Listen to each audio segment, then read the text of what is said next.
ใหม่สุงค่ะเมื่อได้เป็นวันที่24เดือนธันวาคมที่12ปี2025เป็นวันโปรดในตอนได้เดือนพี่น้องค่ะมารับถอมด้วยข่าวง่าวเกี่ยวกับเรื่องแห่งการนะคะเมื่อวงวางที่ป่นมาในค่ะเนาะก็มีข่าวลือออกมาตั้งนำตั้งหลายว่าเลินทนที่2วันที่13ในพี่น้องแห่งการแคมโบเดียได้เลยปอกเมืองกันหมดเยี่ยวหือในลองตั้งหัวย่อยมันเป็นจึงหืออันว่าในเฮาค่ะมารับถอมด้วยกว่าค่ะเนาะเมื่อวันที่23เดือนธันวาคมที่12ปี2025ใน นางสาวตรีนุชเทียนทองพ้องหลงฝ่ายแห่งการไล่ออกมาเปิ้นเผาลาดว่าเกี่ยวเลยลองอันมีข่าวเงาลืออันออกมาอ่อนนาในนั่นลองว่าเพราะว่าฮอดถึงมาวันที่13เดือนธันวาคมที่2ปี2026ในแห่งการแคมโบเดียได้ไล่ปอกขึ้นเมืองเยาอันว่านั่นอ่ำใจลองแต่ในค่ะก็เปิ้ว่าแหนมแห่งการที่อันอายุอาซักได้เสงในวันที่13เดือนธันวาคมที่2ปี2026นั่นแหละ มันกวยมีแห่งการลาวและเวียดนามจ้ำหนังมัดติคณะรัฐมนตรีเมื่อวันที่4เดือนธันวาคมปี2568นั่นกวยนะคะและอยู่ดี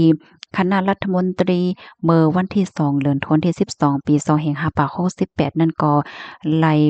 เปิดขว้างปันให้จังต่ออายุอาซักเสียวก็จังเหตุการณ์ไล่ก่อเถียงข้าวตั้ง1ปีอยู่ไล่ถึงวันที่13เดือนธันวาคมปี2570นะคะเนาะอันนั้นก็ปี2527นะคะจ้อมหนังมติคณะรัฐมนตรีเมื่อวันที่24เดือนธันวาคมปี2567และวันที่4เดือนธันวาคมปี2568นั่น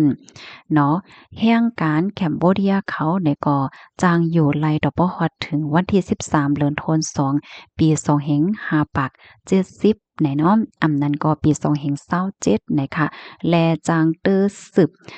ต่ออายุไว้ขว้างเหตุการณ์ไล่เที่ยง1ปอก2ปีเนี่ยก็จางอยู่ไล่ต่อถึงวันที่13เดือนธันวาคมปี2572นะคะก็เปิ้นนั้นแลแหนมีแห่งการแคมโบเดียจุ่มไหลค่ะเนาะที่อันไว้ขว้างเหตุการณ์อายุอาซักหมดในวันที่13เดือนธันวาคมปี2569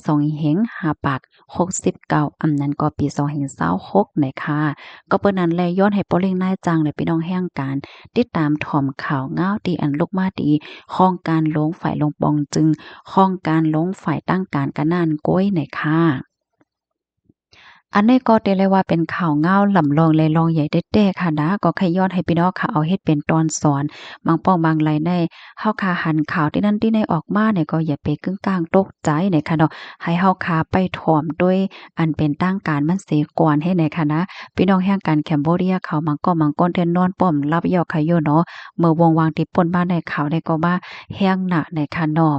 อ๋อค่ะย่อก็อันแค่ย้อนเปิ้นผ่าปันฟังพี่น้องเฮาค่ะนะ ดอนดาก้นที่อำไปมีวัดไว้อีสังห้าวัดไว้ตกหล่นในก็ลงปองจึงเขาเปิดตื้อตั้งปันให้พี่น้องค่ะลงเซ็นสายหมายเฮ็ดวัดใหม่ใน